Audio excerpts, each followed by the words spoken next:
बोलो सतगुरुदेव की जय हो।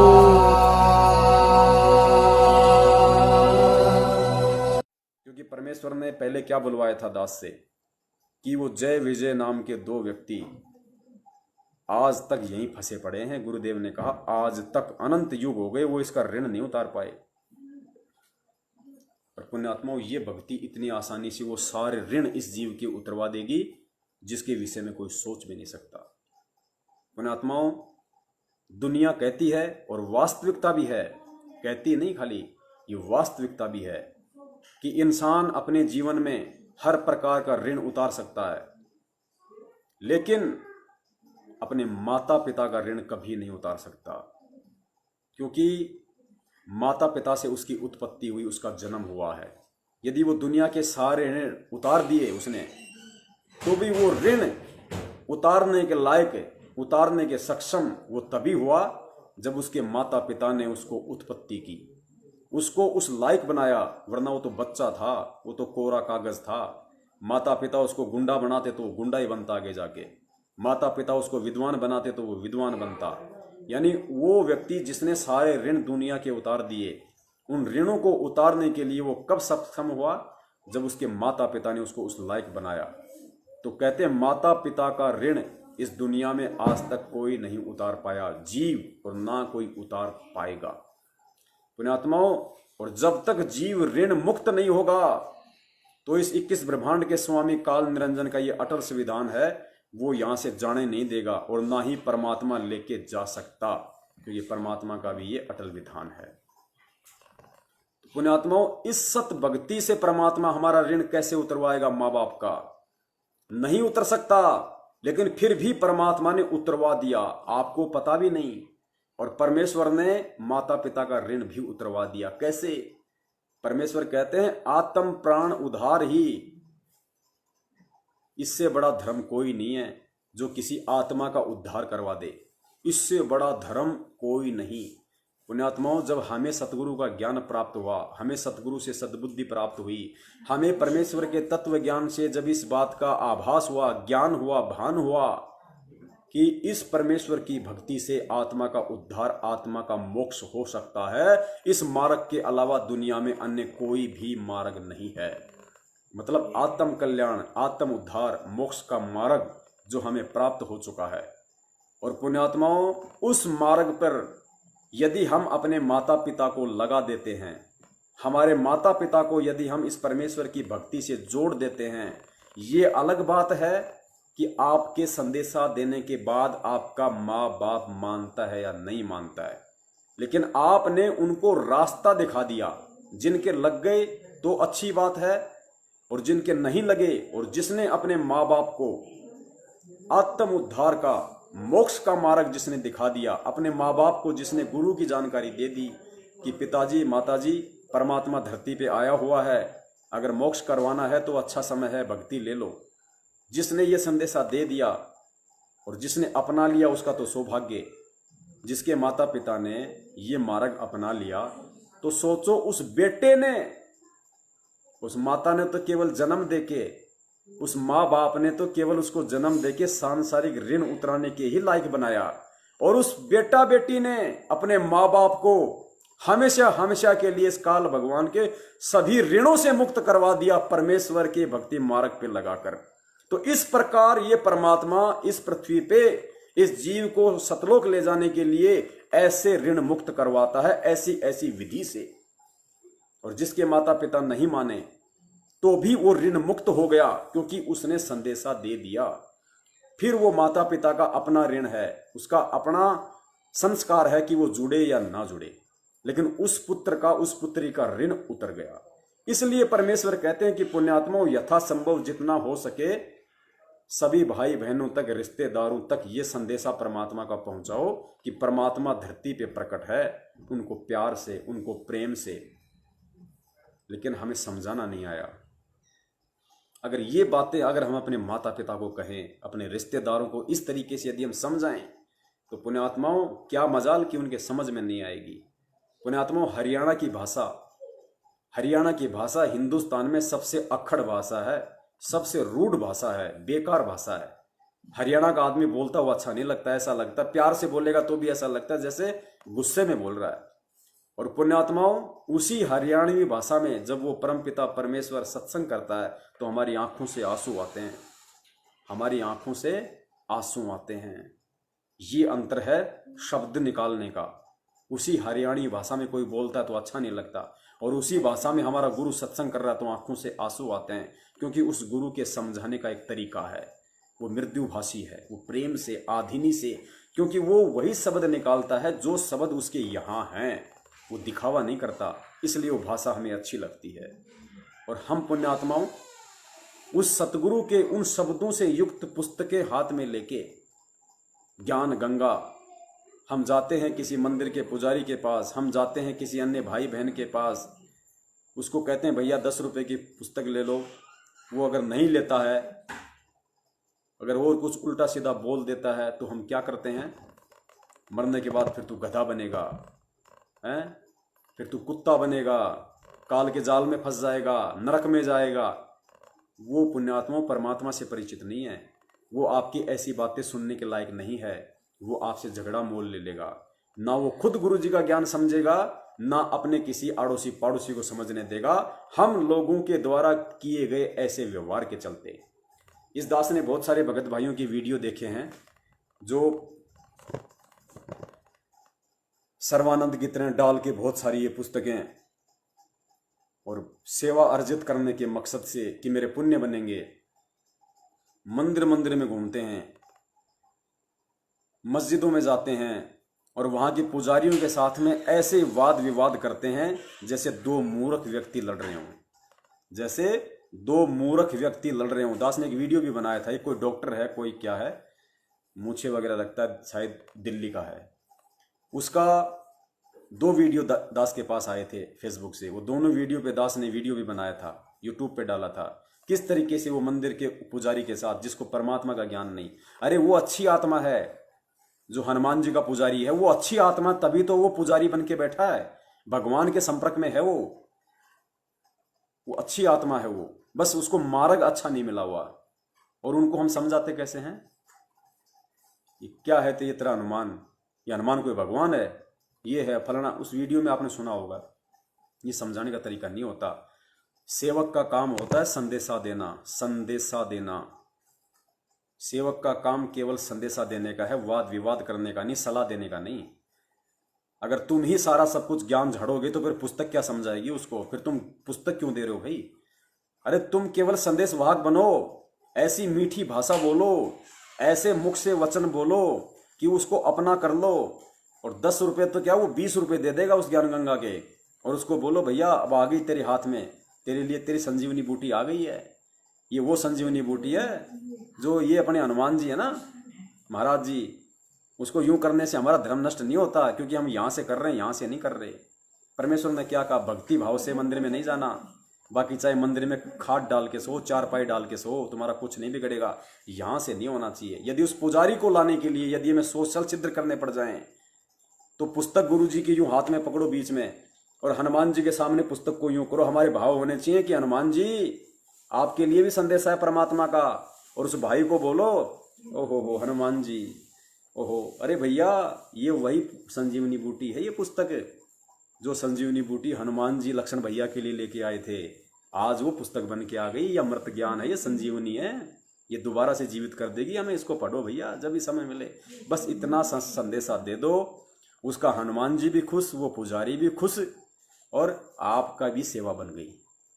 ये तरीके बताए परमात्मा ने इस तरीके से। हमने कोई हनुमान जी को कोई पूजा नहीं।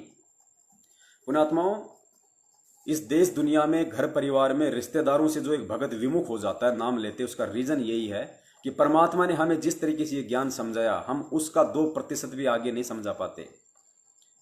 हम नाम लेते ही ब्रह्मा विष्णु महेश को तो ऐसे घर से फेंक देते हैं जैसे कोई भंगी को फेंक देते हैं कि पता नहीं ये घर में रहेगा तो मेरा तो सत्यानाश हो जाएगा। नफरत कर लेते हैं बिना ज्ञान के। अरे गुरुजी ने नफरत करने के लिए कहा, गुरुजी ने कहा कि हमारे परिवार का एक अंग है, हमें इन्हीं से मिलेगा, परमात्मा हमें रोजी रोटी देगा, ब्रह्मा विष्णु महेश के माध्यम से देगा। ये उस पेड़ की टहनियां हैं, इनको काटा नहीं जा सकता। हमें इनकी पूजा नहीं करनी, लेकिन निरादर भी नहीं करना, सम्मान करना। ये आदरणीय हमारे लिए, पूजनीय नहीं है, सम्माननीय है, आदरणीय है। कोई भी भगत आज संगत में ब्रह्मा विष्णु महेश या देवताओं के आगे हाथ जोड़ने से डरता है, डरता है देवताओं के आगे हाथ जोड़ने से, सिर्फ अज्ञानता के चलते। उसको लगता है कि मेरा नाम खंड हो गया, मेरी भक्ति खंड हो गई। अरे तुम यहां से करोगे या यहां से करोगे? जब यहां से करोगे तब खंड होगे। परमेश्वर ने क्या समझाया हमें कि यदि मैंने नाम ले लिया और यदि मेरे घर पे मेरा मौसा जी आ रहा है, या मेरे घर पे कोई ऐसा कोई सम्माननीय व्यक्ति है मेरी जो रिश्तेदारी का, वो आ रहा है, या मेरा कोई जीजा आ रहा है, मेरा फूफा आ रहा है, तो हम क्या करते हैं? भले नाम ले लिया हो ना लिया हो, हम क्या करेंगे? उसको देखते ही क्या करेंगे? हाथ जोड़ेंगे ना, नमस्कार जी, सत साहिब जी। पैर नहीं छुएंगे, लेकिन हाथ जोड़े ना हमने, नमस्कार जी फूफा जी, आदर करते हैं ना। तो पुण्यात्माओं, जब हम एक 2 कौड़ी के जीव का हाथ जोड़ के आदर कर रहे हैं, तो ब्रह्मा विष्णु महेश से क्या वो फूफा बड़ा है? अरे वो फूफा, वो तुम्हारा मामा, तुम्हारा जीजा, वो ब्रह्मा विष्णु महेश से बड़ा है क्या? जो तुम उस 2 कौड़ी के जीव के सामने तो झुक के नमस्कार कर रहे हो, आओ फूफा जी आओ, हैं? और वो फूफा जो हमें खाने के लिए दे रहा है उस परमेश्वर के आदेश से, वो उस पेड़ की टहनियां जिनके माध्यम से वो परमात्मा हमारा पेट भर रहा है, उस फूफा के आगे हाथ जोड़ने से तुम डरते हो। तो ये ज्ञान नहीं, ये अज्ञान है। तुम उसको पूजा के भाव से हाथ नहीं जोड़ रहे, लेकिन आदर देना पड़ेगा, सम्मान देना पड़ेगा। तो परमेश्वर ने ये भक्ति जो बताई है, इस हिसाब से बताई है। हम नहीं समझ पाए, ये हमारी अज्ञानता है। हमारी अज्ञानता के चलते हम लोगों ने इस तरह से दुनिया से वैर भाव मोल ले लिया। वरना परमेश्वर का तो ऐसा ज्ञान है, मुर्दे में जान फूंक दे परमात्मा, मुर्दे में जान। और वो समय आएगा, अब परमेश्वर के वो सत्सेवक बच्चे, वो असली सोशल मीडिया सेवादार, वो असली पुस्तक सेवादार अब आएंगे परमात्मा के। वो तैयार हो रहे हैं, वो सत्सेवकों में से निकल निकल के आएंगे वो परमेश्वर की आत्माएं, जिनको परमात्मा ने इस तरीके से भक्ति समझाई है, इस तरीके से देश दुनिया में संदेशा देंगे। तब ये दुनिया नस्तक मस्तक होगी, नतमस्तक, कि हाँ वास्तव में ये ज्ञान है अजरो अमर, इस ज्ञान के बराबर और कुछ नहीं है। अरे वो भी तो भगवान की आत्माएं हैं, वो भी तो उसी परमात्मा के बच्चे हैं। जब हम आज से पहले गुरु जी के संपर्क में नहीं आए, तो हम भी तो जगत वाले ही थे, उन भक्तों की नजरों में जिनको नाम मिल गया था। मैं 2013 में परमात्मा की शरण में उन्हीं की प्रेरणा से, उन्हीं के आशीर्वाद से आया, और गुरु जी दे रहे नाम 1994 से। अब जो भगत 2010 में भगत बन गया था, 2002 में भगत बन गया था, उसकी नजर में तो मैं जगत वाला था। आज तो मैं भगत बना बैठा हूं, लेकिन उस समय तो जगत था। तो ठीक ये स्थिति उन सांसारिक भाइयों की है। जब उनका संस्कार आ जाएगा परमात्मा से जुड़ने का, तो वो भी तो परमात्मा की आत्मा, वो भी भगत बन जाएगी। लेकिन हम भगत हैं, तो हमने आज ही उनको भगत की दृष्टि से देखना पड़ेगा। हमने आज ही उनको भक्ति की दृष्टि से देखना पड़ेगा। क्योंकि परमेश्वर नित्य नियम में क्या पढ़ाते हैं हमें? गरीब नमो नमो सतपुरुष को नमस्कार गुरु की नहीं। फिर आगे परमेश्वर की जो वाणी है ना, गरीब नमो नमो सतपुरुष को नमस्कार गुरु की नहीं, सुर नर मुनिजन साधुआ संतों सर्वस दीन ही। सुर नर मुनिजन साधुआ, देवताओं से लेकर, सुर यानी देवता, नर यानी इंसान, मुनिजन यानी संत महंत ऋषि मुषि।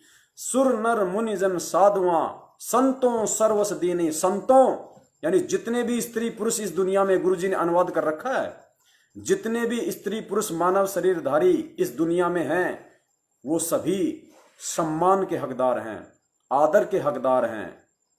क्यों? क्योंकि जब परमेश्वर इस पृथ्वी पे आता है, और परमेश्वर के समय में यदि कोई मानव शरीर प्राप्त करता, तो वो विशेष पुण्यकर्मी आत्मा होती है, भले वो अपने किसी संस्कारवश गुरु से जुड़े या ना जुड़े। इसलिए परमेश्वर कहते हैं कि गरीब नमो नमो सतपुरुष को, सबसे पहले उस परमात्मा को, सबसे पहले उस परमेश्वर को नमो नमो। यहाँ पे 2 बार गुरुजी ने नमो नमो लिखा है, और नमो नमो का परमात्मा ने अर्थ भी लिखा है कि 2 बार नमो नमो क्यों बोला गया। प्रथम बार नमो नमो उस परमेश्वर के लिए बोला गया जो सतलोक में बैठा है, और दूसरी बार जो नमो शब्द है, उसी परमेश्वर का दूसरा रूप जो सतगुरु रूप में यहाँ आता है, उसके लिए बोला गया है। तो कहते हैं नमो नमो सतपुरुष को, यानी 2 रूपों में जो सतगुरु है, परमेश्वर है, उन दोनों रूपों को नमस्कार। पुण्यात्माओं, नित्य नियम के सरलार्थ में पढ़ लेना, हम पढ़ते तो नहीं इन चीजों को। गरीब नमो नमो सतपुरुष को नमस्कार गुरु की नहीं, सुर नर मुनि जन साधुआ। देवता आपके ब्रह्मा विष्णु मैं सब आ गए इसमें, सुर नर मुनि जन साधवा संतों सर्वस दे नहीं, यानी इंसान से लेकर देवता तक हमें सभी को आदर देना है, हमें सभी का सम्मान करना है। अब फूफा के आगे हाथ जोड़ दिए तो फूफा की आरती थोड़ी उतार दी मैंने फूफा की आरती थोड़ी उतार दी, फूफा के हाथ जोड़ दिए तो मैंने फूफा का सम्मान किया। तो इसी प्रकार यदि ऐसी कोई जगह, यदि ऐसा कोई हो जाए तो इनको सम्मान देना, इनके आगे हाथ जोड़ना, इनकी पूजा करना नहीं है। इन चीजों से परिचित ना होने के कारण, और जो कांख में ले लेके पुस्तकें दिखावे के लिए हैं कि आज अगर मैंने 50 पुस्तकें नहीं बेची तो लोग कहेंगे यार तू कल तो 60 बेची थी, आज तूने 50 ही बेची, जा रे यार 70 तो वही बेच के आ गया। इस मान बढ़ाई की भूख के कारण, इस तरह की बकवादों के कारण हैं, जल्दबाजी में पुस्तकें ऐसे जो है पकौड़ी की तरह फेंकते रहते हैं हम। अरे ले ले 10 रुपए की, ले ले यार, क्या गया बीड़ी तो, अरे बीड़ी पी के थूक देता है, 18 रुपए का बंडल आता है यार, हैं एक तानसेन आती है 12 रुपए की, 10 रुपए की पुस्तक है यार, ले ले। अरे उसको ज्ञान दे, पहले उसको समझा कि ये क्यों लेना जरूरी है, इसका महत्व क्या है, तेरे लिए क्यों ये जरूरी है ये पुस्तक। उसको पहले वो चीज समझा, उसको प्रेम से बोल, 2 बातें कर। तू तो अपने नंबर बनाने के लिए कि जल्दी से जल्दी पुस्तक निकाल दूं, मेरी सेवा बन जाए, ये बोझ मेरे सिर से हट जाए जो मैंने लाद रखा है, बस उस जल्दबाजी के चक्कर में हम बेचबाज के आ जाते हैं।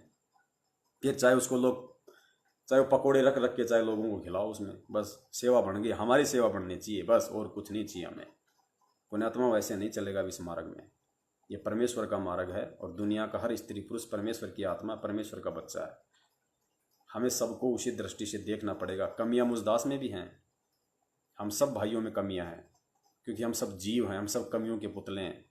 लेकिन जिसमें कमी है उसका मतलब ये नहीं कि वो संदेशा नहीं देगा। बाप अगर शराब पीता है तो फिर भी वो बाप चाहता है कि मेरा बच्चा ना पिए, वो फिर भी अपने बच्चे को संदेश देता है, क्योंकि वो उसका अधिकार है। और बाप को भी चाहिए कि वो भी अपनी कमियों को सुधार करे। तो हम भी पुण्यात्मा भगत हैं, हम भगवान नहीं हैं। और भगत होता है वो प्रोसीजर होती है भक्ति की, भगवान की तरह बनने की। गुरुजी ने कहा कि जीव अलग होता है, पीव अलग होता है, लेकिन हमें जीव से पीव बनने की प्रोसीजर अपनानी पड़ेगी। गुरु कर ले आप समान, कीट न जाने भृंग को, गुरु कर ले आप समान। तो हम सब प्रोसीजर में हैं, 5 विकार हम सब के अंदर विद्यमान है, किसी में ज्यादा किसी में कम। और गुरुदेव ने बताया कि 21 ब्रह्मांड में रहते सहते 5 विकार आप मेट नहीं सकते, इनको नष्ट नहीं कर सकते।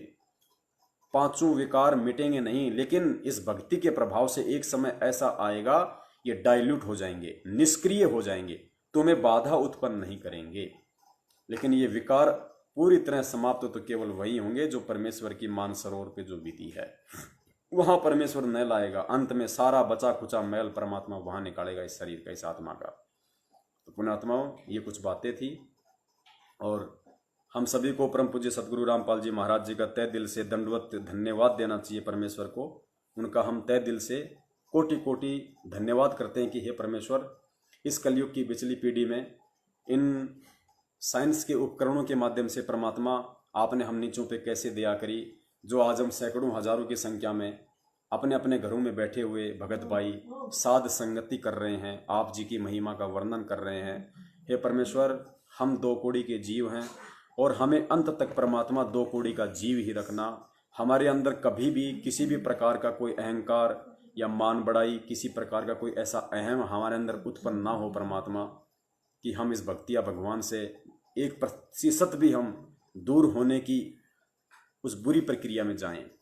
जिस प्रकार हमारे अन्य भाई इस परमात्मा के ज्ञान को ना समझ पाने के कारण मान बढ़ाई में आकर, हमारे जो मैनेजमेंट वाले भाई हैं वो उन्होंने अपने कितने भयंकर तरीके से अपने कर्म फोड़े, उनके पीछे लगी हुई 70% संगत ने किस प्रकार से अपने कर्म फोड़े। संजय दिल्ली वाला, उसने किस प्रकार से तत्वदर्शी संत बनकर अपने कर्म फोड़े हैं, और अन्य जो भगत भाई हैं जो परमेश्वर के ज्ञान विरुद्ध चलकर किस प्रकार अपने कर्म फोड़ रहे हैं। तो परमात्मा हमारे अंदर किसी भी तरह से, हे परमेश्वर, पहली बात तो आपने ज्ञान ऐसा दे दिया कि हम जीवों को ये शब्द उच्चारित करवाने से पहले, इस साध संगति की इस प्रोसीजर में लाने से पहले, ये वर्तमान का जो समय है, जो हम सभी भगत भाई एक दूसरे से कनेक्टेड हो रहे हैं, इस समय को लाने से पहले पहली बात तो परमेश्वर आपने हमें अपनी औकात याद दिलाई कि भाई पवनदास, तेरी औकात क्या है। तू पहले अपने अंदर झांक के देख ले, तू क्या है, तेरी औकात क्या है। उसके बाद परमात्मा ने आज हमें एक मंच पर इकट्ठा होकर ये साध संगति का मौका दिया है, ताकि किसी के मन में ये अहम ना आ जाए, ये अहंकार ना आ जाए कि हम बहुत बड़े भगत बन गए, हम आपस में एक दूसरे को वो करने लग गए। जिस प्रकार अचिंत का अहम तोड़ने के लिए कि तुम समर्थ नहीं हो, तुम जीव हो और जीव संज्ञा में रहो, सृष्टि रचना का भार उसको देके परमात्मा ने उसको औकात याद दिलाई। मैनेजमेंट को परमेश्वर आज अपनी औकात याद दिला रहे हैं पिछले 6 साल से। यदि मेरा आदेश होता, मेरा वचन होता, तो पवन दास क्या, पवन दास का बाप भी उंगली नहीं कर सकता था कि फर्जी नामदान के अंदर हैं। लेकिन मेरे ज्ञान से मेरे बच्चों ने तुरंत पकड़ लिया कि क्या फर्जी और क्या असली है। तो पुण्यात्माओं, हम सभी सत्सेवकों पे ये परमेश्वर की विशेष रजा है, विशेष मेहर है कि परमेश्वर ने एडी से लेकर चोटी तक हमें अपनी औकात याद दिलाई पहले, और हमें अपने भक्ति विधान से परिचित करवाया। हमें एकदम परमेश्वर ने जीवित से परमात्मा ने हमारे को मृत बनाया, मृतक बनाया परमात्मा ने, कि तुम्हारी कोई औकात नहीं, कि जब तक ये श्वास है ये शरीर हष्ट पुष्ट है, और श्वास निकली तो इसके अंदर से बदबू आती है। बदबू आदमी नाक चढ़ाता है, कैसी घटिया देखते हैं ना अपन, गाय भैंस बकरी कोई मरी पड़ी होती है। जब तक श्वासें हैं, श्वासें यानी वो परमात्मा, जब तक वो परमात्मा उसके अंदर समाहित था तब तक वो सही था, हष्ट पुष्ट था। अब जैसे कोई बिल्ली होती है, कोई वो कुत्ते का बच्चा होता है, रात को हम उसको अपने साथ में लेके सोते हैं, हमें कोई उससे घृणा नहीं आती, क्योंकि उसके अंदर परमात्मा का वास है। उस श्वास ही तो परमात्मा है। परमेश्वर ने क्या कहा, ना मैं त्रिकुटी भवर गुफा में, ना मैं उसमें, ना मैं उसमें, फिर क्या कहते हैं, सब श्वासन के श्वास में। यानी वो परमात्मा सब श्वासों के श्वास में है। वो परमात्मा प्रत्येक जीव की हृदय रूपी गुफा में बैठा हुआ है।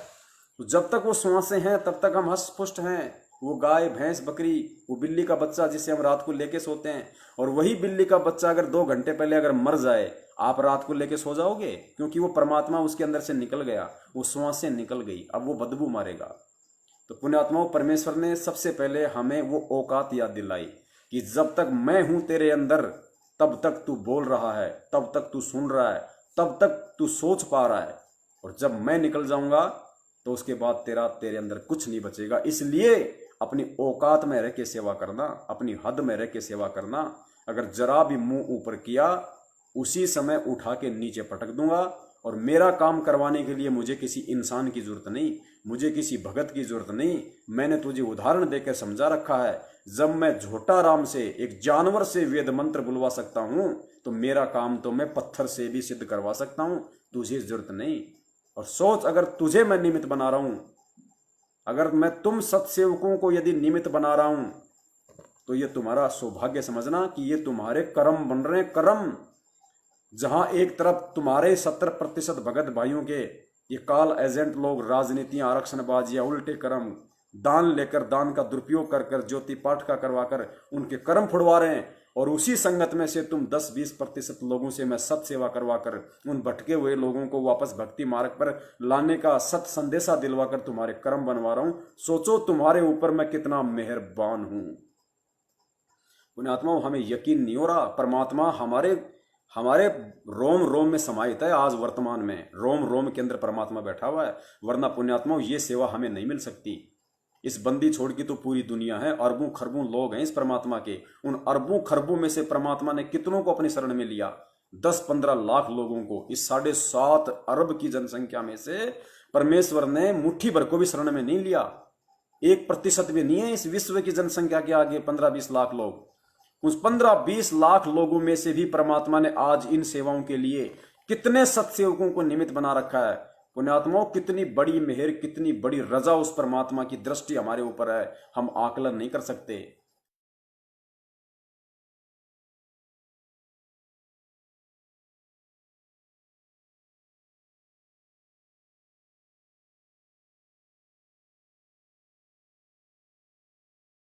भाई जो गुरु बचन पे डट गे रे कट गे फंद 84 के। भाई जो गुरु बचन पे डट गे रे कट गे फंद 84 के।